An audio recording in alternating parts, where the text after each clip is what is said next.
병원에서 이 약도 같이 드세요 이런 말 들어보셨죠? 근데 이렇게 추가되는 약 사실은 정말로 병을 치료하기 위한 게 아니라 그 전에 먹었던 약의 부작용을 막아주기 위한 경우로도 많이 쓰입니다. 안녕하세요. 미국 일리노이 대학교에서 화학과를 전공하고 지금은 정신과 약 부작용을 전문으로 다루고 있는 노대현 원장입니다. 일단 기본적으로 병원 한번 다녀오시면 약이 한 3-4가지 정도 되는 경우가 굉장히 많으시죠. 저는 아무래도 약 부작용을 겪고 계시는 분들을 전문적으로 많이 치료를 하다 보니까 이런 분들을 정말 많이 보게 됐습니다. 내과에 가시면은 혈압약에 다른 약이 또 추가돼서 처방받아 오시고, 이비인후과 가시면은 감기약에 다른 약 처방받아 오시고, 정형외과를 가면 진통제에 소화제 이렇게 다 같이 처방받아 오시는 경우가 굉장히 많습니다. 그래서 이렇게 병원을 2-3군데 다니시는 분들 보면은 결국에는 다 합쳐지면 약이 7, 8가지 이렇게까지 받아오시는 분들이 굉장히 많은데요. 많으면은 열알이 넘어가는 경우도 있습니다. 근데 이게 사실 한국의 이 시스템 상에서는 굉장히 흔한 경우입니다. 건강보험 시스템이 일단 좀 잘 되어 있고, 그러다 보니까 환자가 내는 돈이 좀 적게 되죠. 그래서 이제 환자분들은 여러 군데를 다녔음에도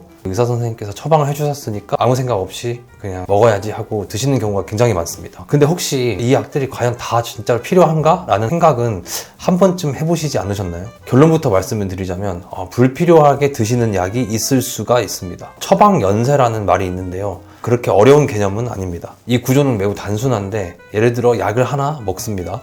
그 약의 부작용이 나타나면 그 부작용을 막기 위해 또 다른 약을 또 처방해서 먹고, 이런 구조라고 생각하시면 됩니다. 그래서 이게 계속 반복이 되는 거라고 생각하시면 됩니다. 그렇게 되면 이제 약이 1개가 3개가 되고 3개가 4개가 되고 7개가 되고 10개가 되고 이렇게 될 수 있는 거죠. 특히 이제 저는 다른 약들 중에서도 정신과 약 부작용을 많이 다루고 있기 때문에 이런 경우가 여러 병원이 아니라 한 군데 의료기관에서도 이루어지는 경우를 상당히 많이 볼 수가 있었습니다. 예를 들어서 처음에는 우울증 약으로 시작을 하셨다가 나중에는 항불안제, 수면제, 위장약 등이 점점점 추가가 돼서 실제로 저한테 오시는 분들 같은 경우는 정신건강의학과 진료를 이제 보시다가 오시는 분들이 많기 때문에 이런 분들 같은 경우는 거의 약 종류가 10개 내외 정도 되는 분들이 굉장히 많습니다. 그래서 약 부작용 클리닉을 운영을 하다 보면 이렇게 약들을 하나하나씩 정리를 해드리고 나면 3-4개 정도로 소위 말하는 약 다이어트가 되는 경우도 굉장히 많습니다. 저희가 약을 처방하는 거를 영어로 prescribe이라고 하는데, 반대로 이렇게 약을 좀 정리해 나가는 거, 소위 약물 다이어트라고 하는 이 부분을 deprescribe이라고 합니다. 실제로 이렇게 약물 개수를 좀 줄여드렸더니 오히려 몸이 굉장히 가벼워지셨다고 하는 분들이 굉장히 많습니다. 그럼 왜 그런 걸까요? 쉽게 말하면 정작 필요했던 약은 1-2개고 나머지 불필요했던 약이 오히려 부작용을 더 부추기고 또 없던 병을 또 만드는 그런 연쇄 반응이 좀 일어나지 않나 싶은 생각이 듭니다. 처방 연쇄가 실제로 어떻게 일어나는지 한번 예시를 보여드리면,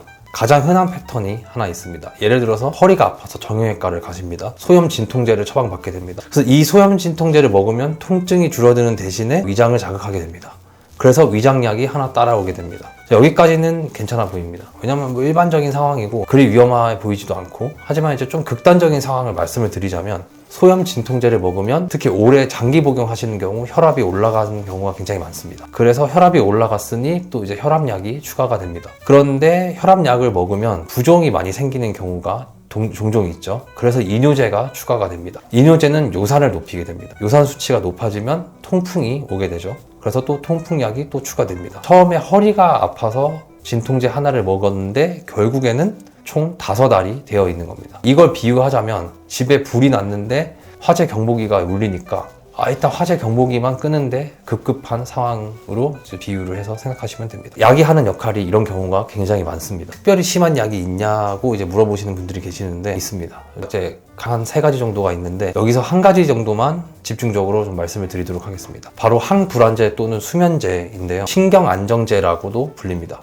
정확히는 이제 벤조디아제핀 계열의 약인데, 여러분들이 잘 알고 계시는 자낙스, 아티바, 데파스 이런 이름들의 약들입니다. 이 약의 무서운 점이 뭐냐면, 정신과 진료를 보지 않으셨는데도 이 약을 드시는 분들이 생각보다 꽤 많다는 점입니다. 통계에 따르면 대한민국 성인 24%가 연 1회 이런 신경안정제를 처방받고 계십니다. 대한민국이 OECD 국가 중 처방률 1위입니다.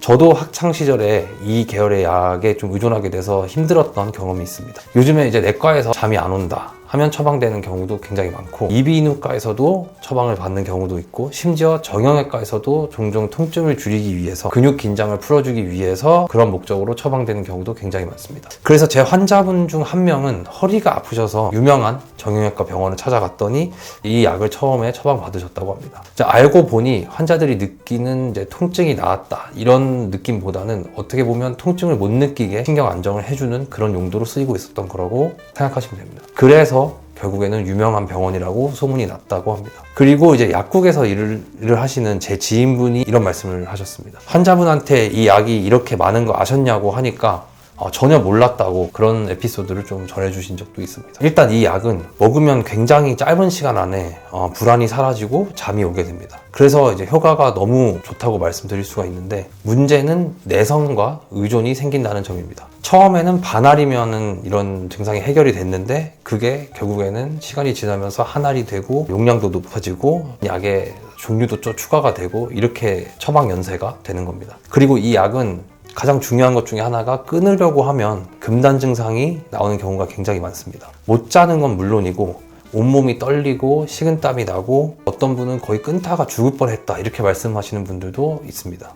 저에게 오시는 분들의 약 70% 정도가 이런 벤조디아제핀 계열 약물을 복용하시는 경우가 많기 때문에, 이 부분에 대해서는 임상적으로 제가 확실히 좀 말씀을 드릴 수 있고, 또 저도 이 계열 약을 복용을 해봤기 때문에 경험적으로 확실히 말씀을 드릴 수가 있습니다. 정리를 하자면 이 약이 처방 연쇄가 되는 경우가 굉장히 많습니다. 그러니까 허리가 아파서 한 알로 시작을 했다가 나중에 결국 약의 종류와 양 자체가 많아지는 경우가 굉장히 많습니다. 그러면 수면제는 절대 먹으면 안 되는 거냐? 아닙니다. 급할 때 쓰는 거는 괜찮습니다. 해열제를 생각을 해보시면 되는데요. 열이 40도면 당연히 해열제를 복용을 해야겠죠. 근데 궁극적으로 해열제가 감기 자체를 치료하는 약은 아닙니다. 감기를 치료한 게 아니라 감기 때문에 열이 나는 증상을 잠깐 누른 거죠. 수면제도 마찬가지입니다. 지금 당장 이 불안과 불면을 넘겨야 한다, 이때는 이 약이 정말 고맙고 효과가 있는 그런 약이 될 수가 있습니다. 저도 과거에 직접 경험해본 경험이 있기 때문에 이건 자신 있게 말씀드릴 수 있습니다.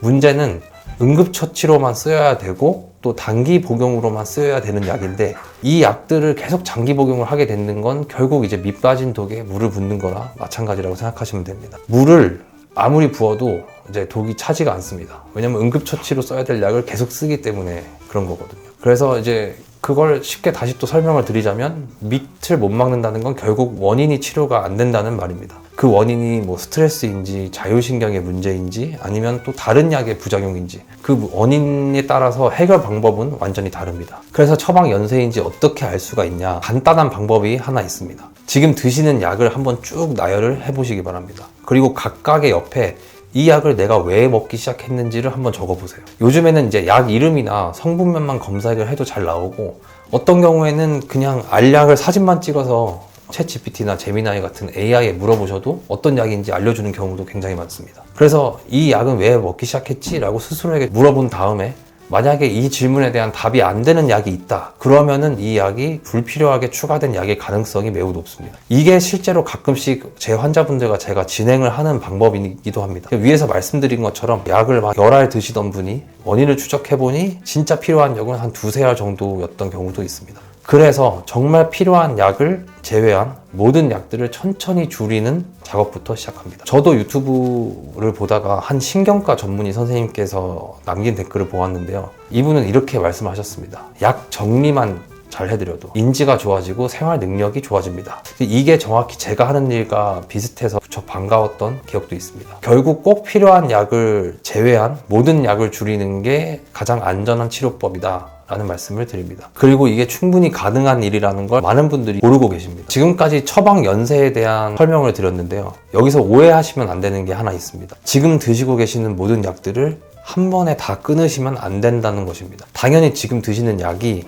당장 필요한 분도 분명히 계십니다. 다만 한 가지만 좀 해보시면 좋겠습니다. 집에 가셔서 내가 먹는 약을 쭉 나열을 해보시고 각각 왜 먹기 시작했는지 한번 적어보세요. 거기서 답이 안 나오는 약이 있다면 다음 진료 때 주치의 선생님께 한번 여쭤보시는 것이 좋습니다. 이 약은 왜 먹는 건가요? 이 질문 하나면 됩니다. 약을 많이 먹는 게 문제가 아니라 왜 먹는지 모르고 먹는 게 더 문제일 경우가 굉장히 많습니다. 더 궁금한 점이 있으면 댓글로 남겨주시고요. 지금까지 부작용 연구소의 노대현 원장이었습니다. 감사합니다.